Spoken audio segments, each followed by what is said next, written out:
I'm Coach Corey Wayne, and this is my video coaching newsletter. And the topic of this newsletter is going to be, I don't want to scare her off. Well, I've got an email here from a viewer, and what we're going to talk about today, we're going to talk about getting yourself into situations, either dating women that are unavailable, or they've got sticky situations. Maybe they're in the middle of a divorce, but they're still kind of hanging out and hooking up with the ex. Or situations where the girl's telling you she can't sleep with you, she can't have sex with you because of blah, blah, blah, blah, blah. And so the guy just ends up getting himself baited into paying her bills, buying her a place to live, and silly stuff like that. I mean, I see all kinds of crazy things that guys do in order to get love that they want, or get somebody that they want to love them back. And what I see happening a lot is that these particular guys, it's in essence, they sacrifice who they are, they take what they really want, and they kind of stuff it down, they put it on the back burner, and they make all of their needs, wants, and desires subservient to the woman they're trying to appease, or should I say, please. And so they act like pleasers all the time, instead of acting like men who actually perceive themselves as a catch and have something to offer to a woman. And a guy who perceives himself as a catch, when he encounters a woman that wants him to go along or do things or jump through a bunch of hoops in order to get a date or to sleep with him or whatever it is that she says she needs him to do before she'll do X whatever happens to be with him. And some guys get themselves in these situations. I remember years ago I had a couple girls that worked for me, and they used to work at Hooters, and we were sitting around one night because actually the girlfriend that I had at the time they used to work with. And years ago when they were younger, when they worked at Hooters, they all worked together. And so we were just sitting there shooting the shit, and they used to tell me stories about how guys would come in, they'd be taking them out on their private plane, buying them expensive dinners, buying them expensive gifts, necklaces, rings. I mean, it's just unbelievable. You see like guys with more money than common sense do this stuff. They go into a place like that, and they see a pretty young girl, and she sits down, she's paying attention to them. And these guys, they can't help themselves. They start asking them what's going on with their life, blah, blah. She starts telling them, oh, I need money with this, or I need help with that, or I'd really like to go to this island and check that out because that sounds like a lot of fun. And the guy's like, well, I happen to have a private plane. I'd be happy to take you. He's like, well, I happen to be off next Thursday. He's like, do you mind if I bring some of my girlfriends with me? She says, and the guy's thinking, wow, I'm going to have all these hot girls. So what ends up happening is she ends up hopping in the dude's private plane, taking 3 or 4 of her girlfriends, and partying up on his tab because he's thinking eventually, I'm going to get my chance. I'm going to give her the old hot beef injection, play old hide the salami.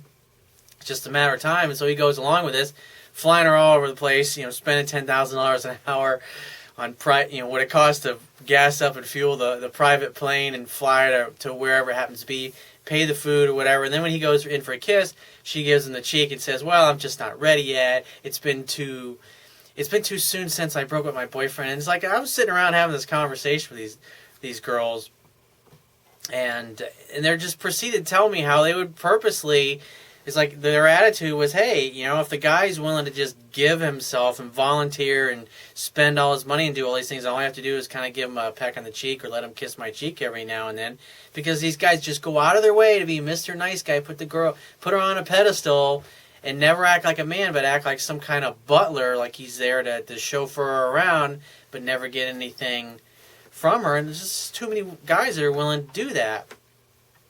Even though deep down it's not what they really want, but they're jumping through all these hoops because they've seen too many movies or TV shows where it shows that doing this kind of nonsense will actually get a woman to fall in love with you. And I got a couple quotes that I want to share that I think are great for the topic. And the first one is by Ralph Waldo Emerson. And he says, to be yourself in a world that is constantly trying to make you something else is the greatest accomplishment. I've got one here from Wayne Dyer. He says, the more you work at just being yourself, the more likely you'll feel purposeful and significant in your life. And one of my favorites of Wayne Dyer's is, when you trust in yourself, you're trusting in the same wisdom that created you. And there's always a little voice inside of you that, like, before you start to do something that's needy or that is really not a good idea, spending a lot of money, booking an expensive date, or buying an expensive necklace for a girl you haven't even gone out on a date with, It's like deep down there's something inside of you that's telling you that's probably not a good idea to do that, and yet you do it anyways.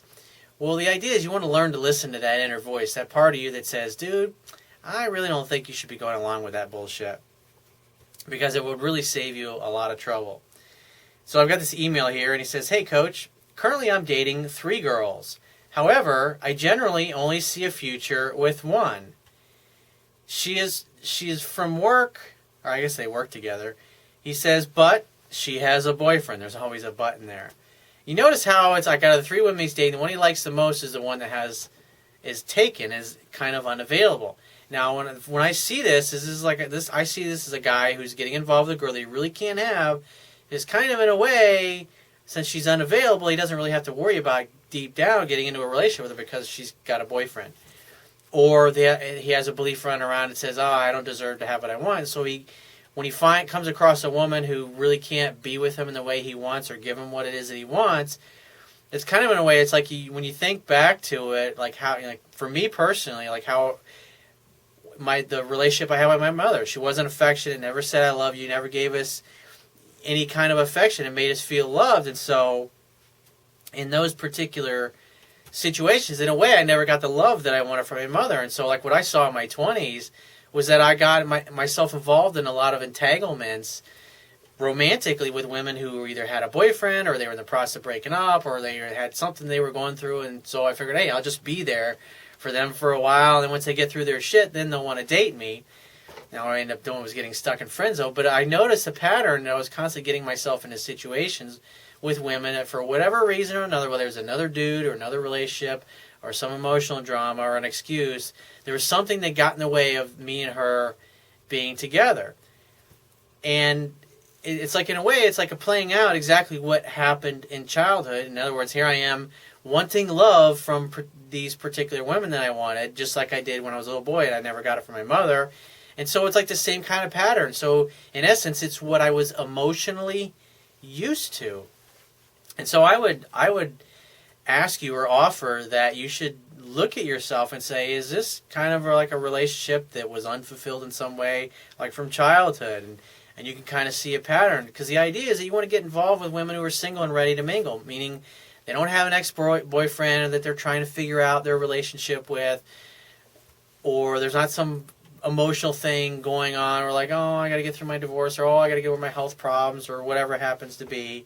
You want a woman who, like right now today, if you were to ask her out on a date, she's got nothing that gets in the way of that. And those are the kind of women that you really want to date and pursue.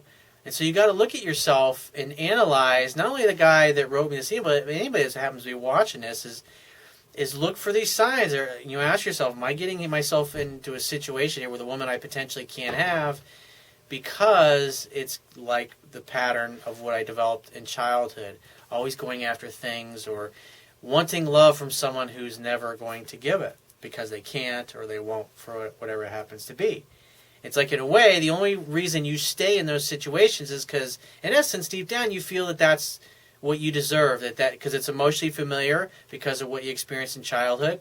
And so it's the same thing. It's like you're always waiting, but you're never experiencing. He says, so listen to this. He says, we've been on several dates outside of the office, and we went to a live sports match, and then went shopping, and she's even had dinner with me and my mom when she was in town. Currently, we've been doing Friday lunches together, but ordering a bottle of wine to share together. He says, I know you say this is a no-no, in other words, going to lunches, because if you want to be her lover, do things her lover would do. Well, what would that be? Well, you get together and do something in the evening that could ultimately lead to you having sex with her at your place or at her place. When you go to a lunch, that's kind of a friendship thing, or going to a movie. And so he says, I find it great fun. We both look forward to it. We've been seeing each other for about 2 months, but she still stays with her boyfriend. And listen to this, the kicker. This is how people bullshit themselves. He says, we haven't kissed or anything, which I respect from her, as I know it would be a red flag if she did. It's like, how is it not a red flag that you're going out with some other dude's girlfriend and trying to rip her off from him, in essence? And she's going along with this. In other words, you're going out and you're becoming her therapist and her male girlfriend by going along with this, because you're thinking, oh, I just got to give her time to resolve that shit with her boyfriend.